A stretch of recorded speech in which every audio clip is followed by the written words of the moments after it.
दोस्तों, आज की कहानी है सासू माँ आज काम का बंटवारा कर दो। चलो दोस्तों, कहानी को शुरू करते हैं। देख बेटा, बहुतों से घर से रिश्ता आया है। खूब अच्छे से तैयार होना और ये गुलाबी साड़ी पहन ले। और हाँ, बाल खुले रखना, तेरे पे बहुत सुंदर लगते हैं खुले बाल। माँ की बातें सुन अनु को हंसी भी आ रही थी। क्या माँ, क्या इतना तैयार होना? मैं जैसी हूँ वैसी ही जाऊंगी। पागल मत बन, जितना बोला है उतना कर मेरी लाडो। माँ के चेहरे पर झूठा गुस्सा और पलीनी आंखें देख अनु की उदासी हो सिर्फ सिर हिलाकर हाँ कर दिया। थोड़ी देर में लड़के वाले आ गए। अनु के घर वाले सब ऐसी खातिरदारी में लगे थे जैसे कोई राजघराने से आए हो। तरह तरह के मेवे, नमकीन, मिठाइयों से टेबल सजा गया था। अन्नू भी गुलाबी साड़ी में बहुत खूबसूरत लग रही थी। हंसी खुशी के मॉल में सब कुछ तय हो गया। बस एक नजर भर देख पाई थी अन्नू अपने होने वाले पति राजेश को, और दिल धक धक कर उठा था। जल्दी ही दुल्हन बनकर आ गई। राजेश के घर भरा पूरा घर था। जेठ जेठानी, सास ससुर, एक छोटी ननंद और पति राजेश। हर तरह से सुखी संपन्न ससुराल जिसकी कामना हर लड़की के माता पिता करते हैं। अनु के जेठ जी दूसरे शहर में नौकरी करते थे। सो शादी के 2-4 दिन बाद ही वो जेठानी जी और बच्चों के साथ चले गए।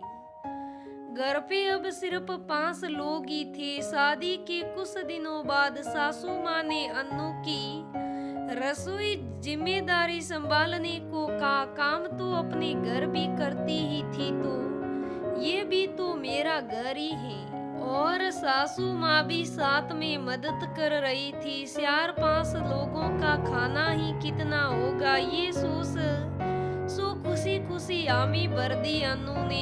1-2 दिन तो सासू माँ भी रसोई में आई और अनु को सब कुछ समझा दिया, जैसे कब किसी क्या चाहिए, कैसे किसी को क्या खाना पसंद है। 1 हफ्ते बीतते बीतते अचानक से अच्छी भली सासू माँ को घुटनों का दर्द चालू हो गया।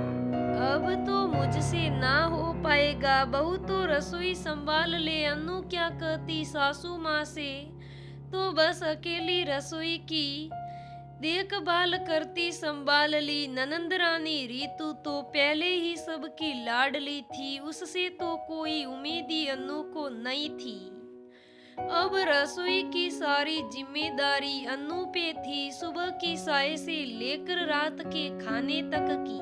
रसोई संभालते संभालते अनु थक कर बेहाल हो जाती। नई नई दुल्हन के चेहरे का नूर मिर्ची मसालों में खोकर रह गया था, और इसका असर अनु और राजेश के दंपतीय जीवन पर भी पड़ने लगा। जब तक अनु काम निपटा कर कमरे में जाती, या तो राजेश अनु के इंतजार में सो चुका रहता, या कभी राजेश के बढ़ते हाथों को अनु आज बहुत थक गया हूँ कहकर रोक देती। अब राजेश भी चिड़चिड़ा सा रहने लगा। अनु ने घर के कामों से तो पहले ही अनु बेहाल थी, अब राजेश के रूखे व्यवहार ने उसे भीतर तक तोड़ डाला था। एक दोपहर सारा काम कर जैसे ही कमर सीधी करने को अनु लेटी की रीतू आकर कहने लगी, ये क्या भाभी, जब देखो कमरे में घुस जाती हो। मेरी कुछ सहेलियां शाम को आने वाली हैं, उनके लिए कुछ अच्छा सा नाश्ता बना दीजिए।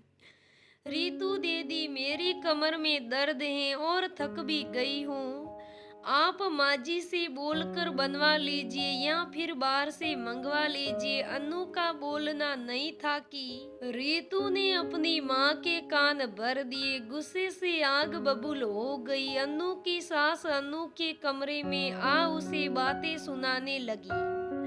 4 लोगों का खाना बनाने में इतना थक गई कि मेरी बेटी साफ साफ मना कर दिया, और कौन सा बच्चे हुए हैं तुझे बहू जो कमर में भी दर्द रहने लगा है। यह सब नाटक यहाँ नहीं चलेगा, चलो उठो काम पे लग जाओ। अन्नू दंग रह गई।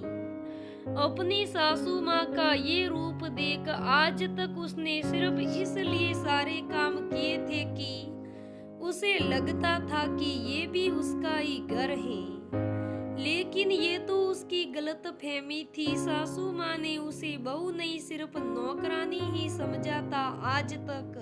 वाह माँ जी, जब से बहू बनकर आई हूँ सारे काम सुप साप किए तो मैं ठीक थी। आज सिर्फ एक काम को मना किया तो वो भी तब जब मेरी तबीयत ठीक नहीं। आपने मुझे मेरी औकात दिखा दी। और ये जरूरी तो नहीं कि कमर दर्द बच्चे होने से ही होता है। शायद आप भूल गई हो तो याद दिला दूं कि जब आप मुझे देखने आई थी तब तो सासू माँ आपने मेरी माँ को कहा था मेरे लिए जैसी रीतू है वैसी ही अन्नू रहेगी। फिर आज आपकी कतनी और करनी में इतना फर्क क्यों आ गया? आपके हर बात को अपनी सास नहीं, मैंने अपनी माँ सम्मान माना है, लेकिन अफसोस अपने कब कभी मुझे बेटी तो क्या बहू भी नहीं समझा। अन्नू का जवाब सुन उसकी सासू माँ तिल मिला गई। वाह, आज तो तू जवाब भी लड़ाने लगी हो बहू। ये संस्कार और तमीज है तुम्हारी अपनी सास को जवाब देना।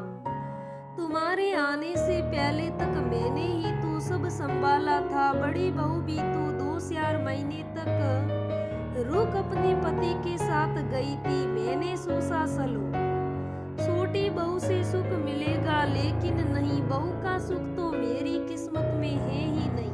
सासू माँ ने अपना प्रलाप शुरू कर दिया। बिल्कुल माँ जी, आप बड़े हैं, मुझसे जितना बन सकेगा मैं आपको आराम दूंगी, लेकिन बदले में सम्मान तो चाहूंगी ना माँ जी। आप मेरी भी परेशानी समझे, मुझ पर एक साथ सभी जिम्मेदारी डालना कहाँ तक उचित है। अब ये जरूरी तो नहीं कि जितना काम आप अकेली कर लेती थी उतना मैं भी कर लूं। सारे दिन मैं अकेली सारा काम करती हूँ और आप और रीतू मेरी थोड़ी मदद भी नहीं करती। ये कहाँ तक सही है माँ जी? शायद आपके इसी व्यवहार से जेठानी जी यहाँ नहीं रुकी और नहीं आना चाहती है।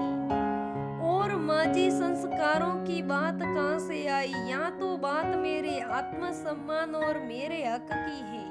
आज से सारे काम आपको बांटने होंगे और मैं वही और उतना काम ही करूंगी जितने में खुशी से मैं कर सकूं, बोझ समझकर नहीं। आप बंटवारा कर तो ठीक, नहीं तो मैं कुछ भी नहीं करने वाली।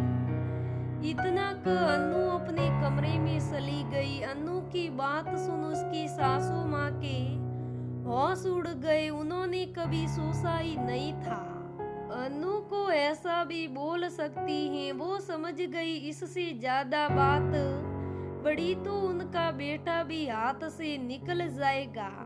अगले दिन से अन्नू ने देखा रीतू ने सफाई का काम और माँ जी ने रसोई के ऊपर के कामों में अन्नू का हाथ बटाना शुरू कर दिया। अब अन्नू पे काम का कम बोझ था, जितना काम उसके हिस्से में था वो खुशी खुशी करती थी। काम का बोझ कम हुआ तो राजेश और अन्नू के दाम्पत्य जीवन में फिर से भी खुशियां आने लगी। खुशियों ने दस्तक दे दी। दोस्तों, कई बार बहू लाते वक्त हम ये तो कह देते हैं कि हम बहू नहीं बेटी ले जा रहे हैं, हम बेटी बहू में फर्क नहीं करते, लेकिन क्या सच में ऐसा होता है?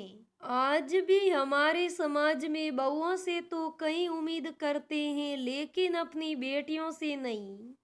समाज में ये बदलाव क्या कभी देखने को मिलेगा हमें? तो दोस्तों, ये आज की कहानी कैसी लगी मुझे कमेंट करके ज़रूर बताइएगा। अगर कहानी अच्छी लगे तो लाइक करना, शेयर करना, मेरे चैनल को सब्सक्राइब करना। धन्यवाद दोस्तों।